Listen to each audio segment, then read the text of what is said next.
Okay, I thought I'd record this on the PC because it'd be easier to show and explain than it is on a phone. But yeah, so I'm going to show you how to upscale Duckstation emulator and the correct settings that you need to stay within, just so you don't fuck it up. Not that you can, but basically what you want to do here is go settings and enhancements.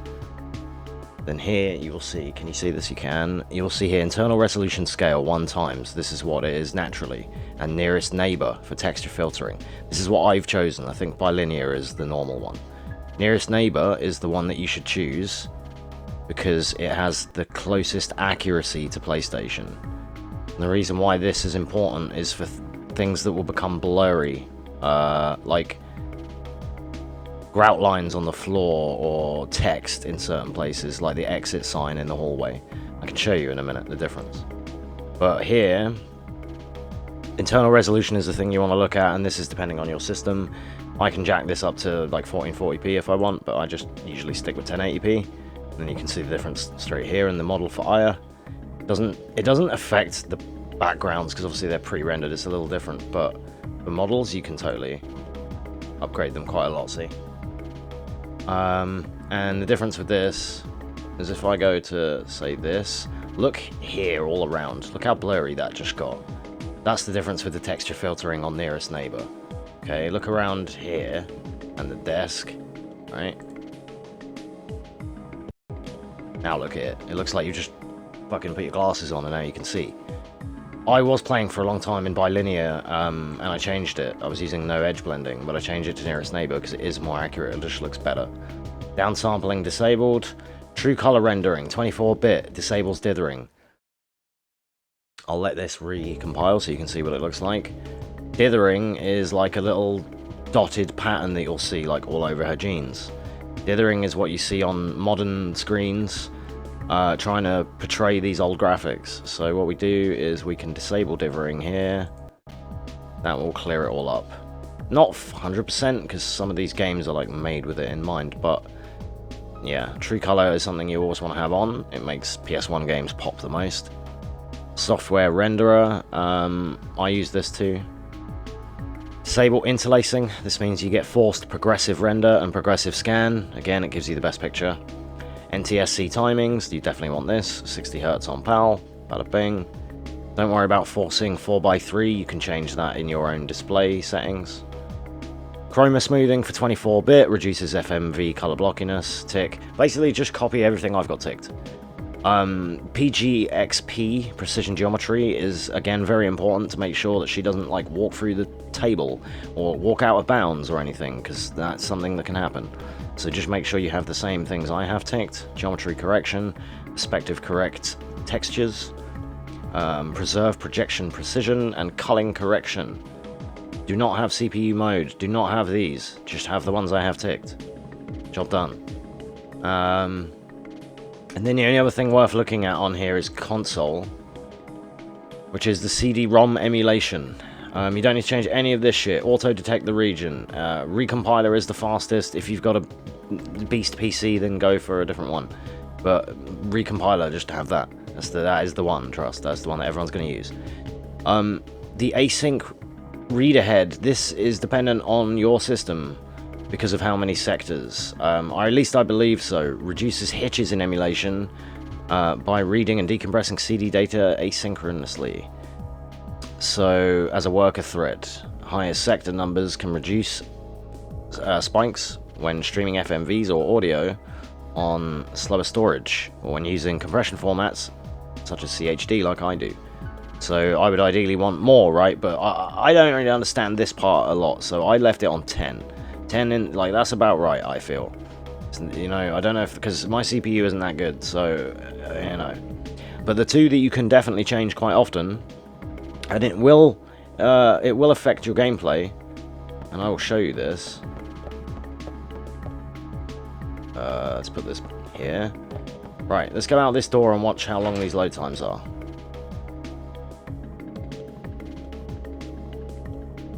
Okay, and then we'll go back. This is vanilla, this is how it should be. Alright, and then I'll show you how I play. which is 3 times speed for read speed up 3x and seek speed up 3x. So much easier to say that than 3 times. Now I know why fucking Americans just are so lazy. It's much easier to just say 3x, dude. Right, now when we go out the door, boom, loaded. Back in the door. Loaded. There is, so this just helps load times. However, if you get stuck at the start of a game, and I can show you this, so with these settings, some games will not boot, and they will not go past the intro screen. So sometimes some games you actually have to put these back to none and have them as default, otherwise the game will not work. This is game specific. There's only a few that it affects, one of them being the sequel to this motherfucking game. So yeah. So I'm just gonna, before I do this, before I fuck with that and change the game, I'm just gonna show you the upscaling again. So again, nearest neighbor, this is enhancements, nearest neighbor, and the only thing you need to change is your internal. So I can go 9 times, it's gonna have to compile it all. Then I can put this game in upscaled 4K. And then the coolest way to show the differences here is actually going to another screen where we can see Aya up close. This is Parasite Eve, by the way. If you haven't played it, you should play it. It's one of the best games. So this, look at the model, right? This is what you'd expect to see. This is actually the true unlocked potential of PS1 graphics. This is what it should look like. Right? And then at a distance, you can barely make out her eyes. I play this in just 1080, by the way, which is good enough, absolutely good enough. And this is where I can explain about the nearest neighbor thing. Look at, like, you can see all this dithering here, but look at the how clear everything is. I say clear with a pinch of salt, but you'll get it in a second. Look at exit. Look at the grout lines on the floor. This is how I used to play. Which again, it makes the model pop, but it blurs everything in the background. It does this to try and blur some of the imperfections, like how remasters work. Basically, I've just remastered it. I'm Square Enix, look how good I am. Right, but bilinear's like the kind of in the middle run, but you can see here that that's still blurry. I just feel like I can't see. And put it on nearest neighbor, and boom, it actually pops. You can actually fucking see again. So, again, freeze this if you want, like pause it to copy all my settings. I'm gonna have a swig of coffee. Okay. And then I'll show you, I'll show you the console speed up thing, because this is relevant. So I'm gonna put this on 3 times. 3 times. This is what I like to play on. This is speedrun settings for Final Fantasy IX. This is what they tell you to put it on for disk read up to help the load times. You can also preload the image to RAM, which might be a lot better. I haven't even done that, but that might even help me, because my PC, like my CPU spikes a little bit on fucking MU games sometimes. But yeah, so with the read up speed, sometimes it means a game won't boot. So let's, how do I do this? Power off. I don't want to save a state, I just want to power off, and then come here, and I need to load Parasite Eve 2. This will be your example. No, cancel. I definitely clicked 2. Definitely clicked that one. Okay, bearing in mind we have 3x and 3x. Okay, you are not going to see anything past the Squaresoft screen.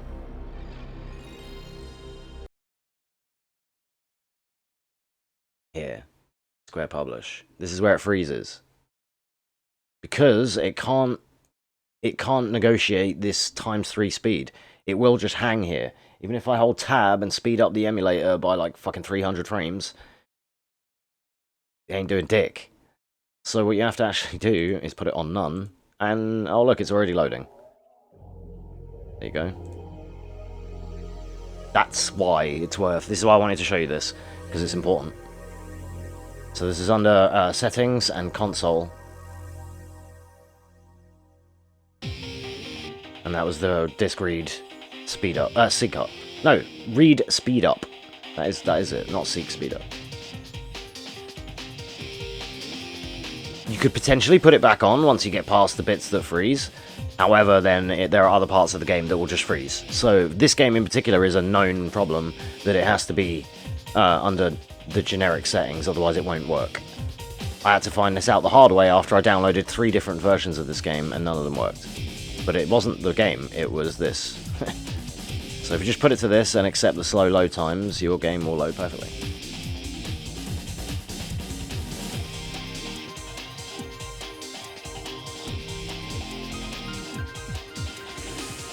And just to show that,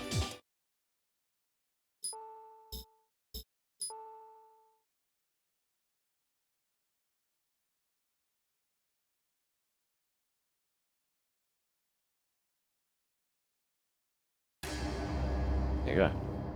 And that is Parasite Eve 2.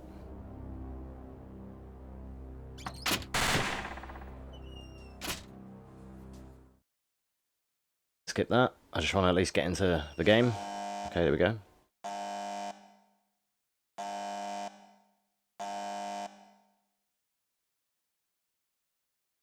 And again, this is another good place to show the upscaled models.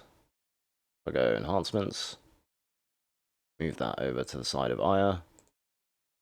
Oh, get this knobhead off the screen, please. Nobody cares about you. There we go. Look at the difference.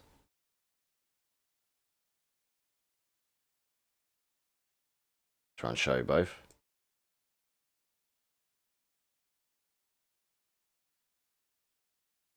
So this is like, I guess if you have this and nearest neighbor, this is really accurate. If you want your super accuracy to PS1, this is how you want it to look. Then this is the proper nostalgia style. However, I like to unlock the true potential of PS1 and have it like this. Trust me, it's a whole new world of PS1 games you've never even seen, you know. So yeah, right, there you go. That is your upscaling tutorial. That is pretty much the things you need to worry about. Display, make sure you, I think this is obvious, make sure you got your GPU. I go under hardware, but you can kind of go whichever one you prefer. It's not really a big deal unless specified otherwise. I just whack it in DX12 with my GPU, job done. Borderless full screen. I like to use VSync because there's no reason not to worry about it. And then you can have just auto and game native here, unless you specifically want to force a resolution out of something, but then that makes it look a bit shitty depending. PS1 games were meant to be 4:3, so I would just go auto game native. And then only overscan area, borderless full screen so that I can go in and out of it. Obviously, integer upscaling is another thing. That's like, you may not even really notice that, but it's something I use anyway. And yeah, show FPS. I have that, so you can't really see it, but it is there. It's just my logo covers it. And when I capture the game, because it's 4:3, I capture it around that so that the viewer wouldn't see any of that shit. And you can have this to select if you want it to show your GPU usage or whatever, but I don't really need any of that. So otherwise, that's pretty much it, to be honest. BIOS is BIOS. We've already gone over that. You can have fast boot here, but it can also have issues, so I just choose not to use it. Audio are these settings. I'm just going to show you just in case you need to copy any of them. I'm just thinking about it now. Memory cards we've gone over, but you can select user, documents, Duckstation, mem cards, shared memory card 1. And you can change memory cards during play if you need. Your game list should be under where your games are saved and anywhere else. And then my general, these are all my generals as well, just in case. These are like, what's the word? I can't think. These depend on you, you know what I mean? These are like subjective settings because you might want something different. So you don't need to copy any of these. But the ones that were important were like console and enhancements. And on emulation here, I didn't show this either actually, but emulation speed, 100%, 60 FPS. This is all pretty much mostly by default. I don't think I've changed anything here. So again, just copy what I have if you don't already have it. Yeah, that's going to be your sub 15 minutes upscaling tutorial. Hopefully that helps. If you get any questions, then just message me and let me know. GG's.